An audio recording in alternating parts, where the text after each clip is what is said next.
नमस्कार विद्यार्थी मित्रांनो, पवित्र पोर्टलवरती याद्या जाहीर झालेल्या आहेत. अनेक विद्यार्थ्यांना मेसेजेस येत नाहीयेत. कोणत्या विद्यार्थ्यांना मेसेजेस येणार आहेत याबद्दल आपण या व्हिडिओच्या माध्यमातून माहिती जाणून घेण्याचा प्रयत्न करणार आहोत. बघा विद्यार्थी मित्रांनो, मुलाखतीशिवाय ज्या विद्यार्थ्यांची निवड या ठिकाणी या यादीमध्ये झालेली आहे अशा सर्व विद्यार्थ्यांना जे आहे तर ते मेसेजेस येणार आहेत, म्हणजे तुम्हाला मेसेजद्वारे हे कळवण्यात येणार आहे. परंतु तरी सुद्धा तुम्ही स्वतः काय करू शकता, पवित्र पोर्टलवरती जे आहे या वेबसाईटवरती जाऊन स्वतः चेक करू शकता. परंतु हजारो विद्यार्थी ॲट ए टाइम त्या ठिकाणी लॉग इन करत असल्या कारणामुळे 100% विद्यार्थ्यांना काय जात आहेत, अडचणी जात आहेत. मला काय वाटतं माहिती आहे का, सध्या उमेदवारांच्या निवडीबाबतची स्थिती उमेदवारांच्या लॉग इनवरती उपलब्ध करून देण्यात आलेली आहे.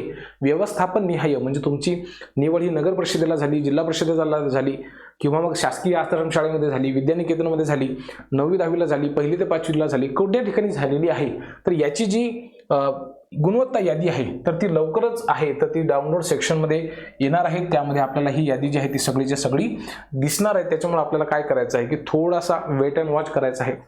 थोड्या वेळामध्ये ही सगळीच्या सगळी यादी जी आहे तर ती तुम्हाला पवित्र पोर्टलवरती बघायला दिसणार आहे. काही काळजी करू नका, थोडंसं आपण थांबलं पाहिजे.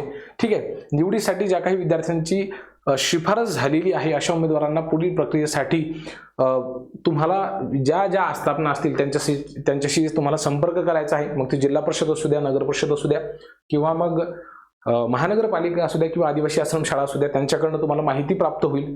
त्या संदर्भामध्ये तुम्हाला सगळीच्या सगळी माहिती जी आहे तर ती पोर्टलवरती सुद्धा दिसेल. काही काळजी करू नका, फार सोपं असतं ते. रिकमेंडेशन स्टेटसमध्ये हे तुम्हाला सगळ्याचं सगळं दिसून जाईल. ठीक आहे, काही अडचण डोक्याला काही फारसा हेडेक करून घेऊ नका. 100% शांत राहा, कूल डाऊन राहा, तुमची त्या ठिकाणी निवड होईल.